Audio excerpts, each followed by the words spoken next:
So what's the real difference between amateur golfers and professionals? Unfortunately, this downswing is affecting over 95% of amateur golfers. The chances are you're looking at your own swing right here, right now. Casting, flipping, losing lag, and missing out on that effortless speed and power that you really need.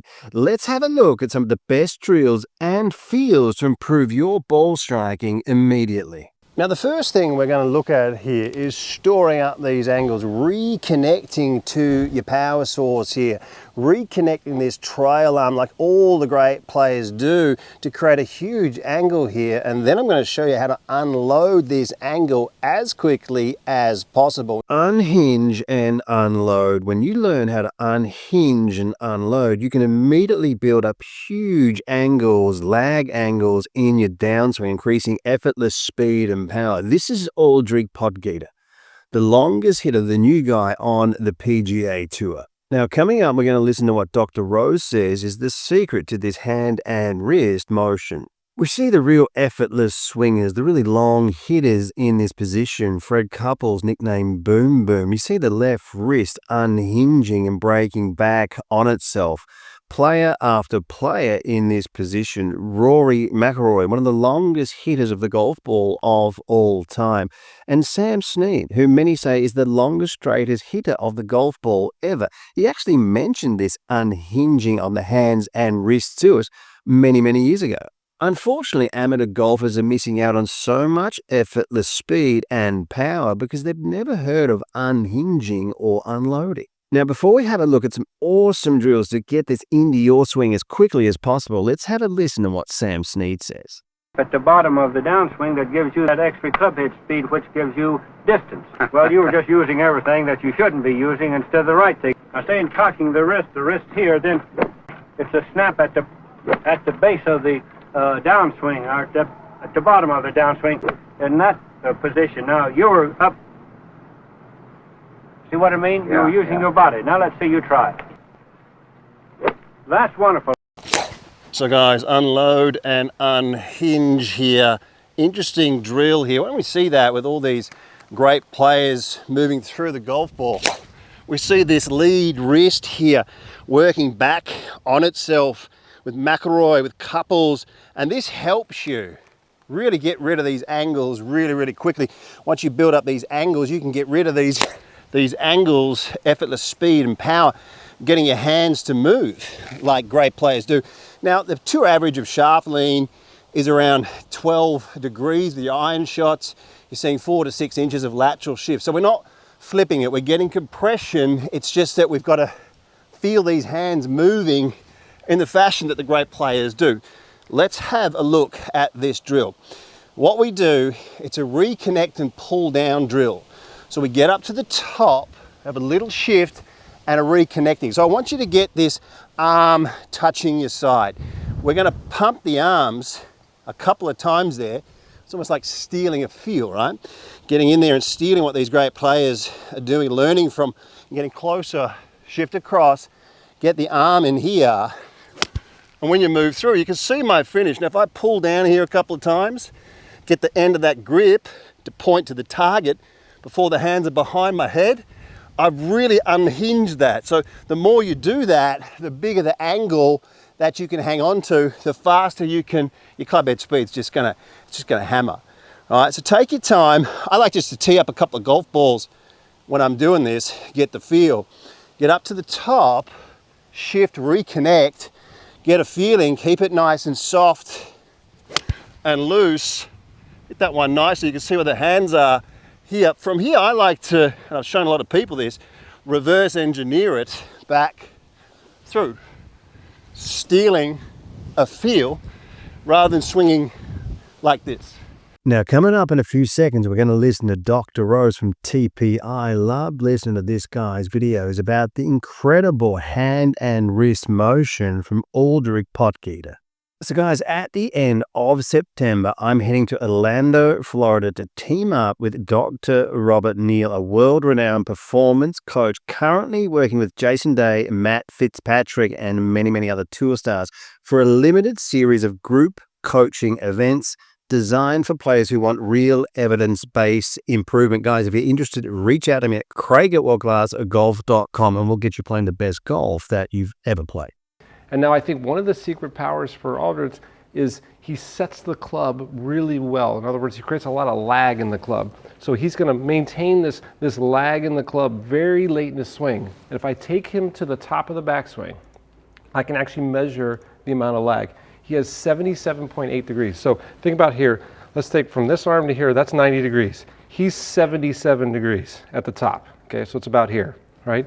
On the downswing, as he starts the downswing, that goes from 77 to, look, he's still going down, he's still going down, he's still going down, he's still going down, 66 degrees. So it keeps going another to 11 degrees lag as he's starting his downswing. Where most, amateurs, as you start your downswing, you almost start releasing the club and casting. He's increasing the lag as he goes down to 66 degrees. So now, from a very short period of time, from here to impact, he's going to release this club. And now because he's releasing the club in such a short period of time, he does it faster and it creates more speed. He gets his club moving. If I look at RPMs, like how fast it's moving, if I get him to impact, average on PGA Tours around 2,300 degrees per second. Aldridge topped out here at 2603.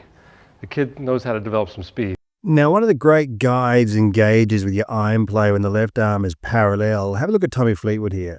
All right, have a look at the shaft, have a look at the number there. I don't like seeing it get above 70 degrees. I just don't like seeing it cast in this direction. Now, some people load the club a little bit differently. We know that. We see players sometimes loading more. We see players loading less. And, I mean, that's an important thing to notice. But one of the things that we see with amateurs, they get themselves in a zone where they've already starting to cast and flip. And if you've got a guide, like it might sound technical, but if you've got a guide or a gauge where 70 degrees is, you start to get closer to the averages of movement. And you can measure this on your cell phone. Join the free trial series, you don't have to pay anything, with SWINGSLAPP in the App Store. Now, we know that all the best players, all the best ball strikers have the glove hand underneath and not on top. And we're seeing these three fingers when the club is parallel to the ground. This is what they do, past and present, all great players. It's funny how this is not an area that we're all striving to get into when we know that all the best ball strikers are in this position. It's unfortunate that over 90% of amateur golfers have the left hand on top through the golf ball. I've got a drill coming up in a second to show you how to get out of this, because this is affecting over 90% of amateur players. With my online lessons, it's the same as this YouTube video, the same software, except with your swing on the screen, specializing with seniors, helping players from all around the world. Guys, reach out to me at WorldClassGolf.com. I can be your coach. So hi guys, if you liked the video, please consider giving us a thumbs up. It helps us reach more people. Thank you. So guys, great visual effect here. Imagine that you've got a wall just slightly outside that left foot. Okay? Now when you're coming down, I like to get this logo directly underneath the chin and create like a right angle. It's like, I like to call it the grip coming in nice and deep. Now what we need, and unfortunately most amateurs don't have enough rotation in their hands and their wrists, what we're going to do is rotate the hands and the wrists until that left hand, the back of the left hand hits the wall. Right? So there's always going to be some rotation in the hands and the wrists. I show a lot of people right wrist flexion and left wrist extension because that adds to it, but there's always going to be some rotation in the hands and the wrist. So you guys can get the feeling of bringing these hands in nice and deep, then getting the thumbs to the ball, driving into this wall with the palm of the right hand, the trail hand against the wall, and that backhand squaring that up.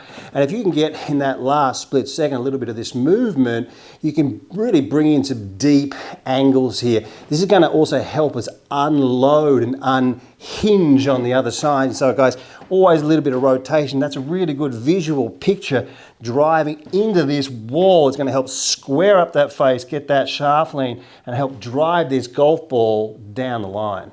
Right guys, the magnet move, understanding what shaft lean does, comparing it to flipping. The more shaft lean that we have, the face will tend to be more open, pointed to the right. The less shaft lean that we have, the more that the club face closes. Now for you guys starting to unhinge, unload, get a little bit of this crossover power, letting the club head really work freely, you're probably going to hit a few draws, extra draws, or out to the left. That's when you can start to add in some shaft lean. Now, how do you add in some shaft lean? Well, if you pull down, instead of losing the angles unconsciously, if you pull down, for a lot of you guys here, you're going to bring this angle in deeper. That deeper angle actually gets the club face more in a neutral position or even pointing slightly to the right. Okay, so if you're standing at the front door, you start to free up the motion and you draw some. Some people will think, oh, that's not right. Now I'm drawing it, I'll try something else. No, you can add in the characteristics. If you see here, if I flip, watch my right arm, bring it into the side. If I'm flipping, see the club face position. This is important, getting this into your side, pulling it down. Even shifting across will help you get the shaft lean. If you're hanging back, it'll close. Guys, understanding that the club face here, the shaft lean adds in a more neutral effect. A few draws is a good sign. It's a good sign. Then you can pull down, get that shaft lean, get a bit of shift, and then you're getting yourself inside these averages, closer to these proven corridors of what the great players are really doing. Voted Best Swing Analysis and Best Online Instruction by several independent surveys. World Class Golf Instruction is transforming thousands of golfers at every skill level. Do not miss out. This video platform has over 1,400 videos and 85 separate masterclass series. The most structured and detailed video platform ever created, improving golfers on average between 4 and 11 shots. Join the chat room and join the community of world-class golf instruction. This is golf instruction that you've never seen before. The proven PGA corridors, factual evidence-based material. Unleash your true potential with the cutting-edge swing analysis technology. Experience the thrill of progress with the state-of-the-art practice programs and specialized golf fitness plans. Best information available.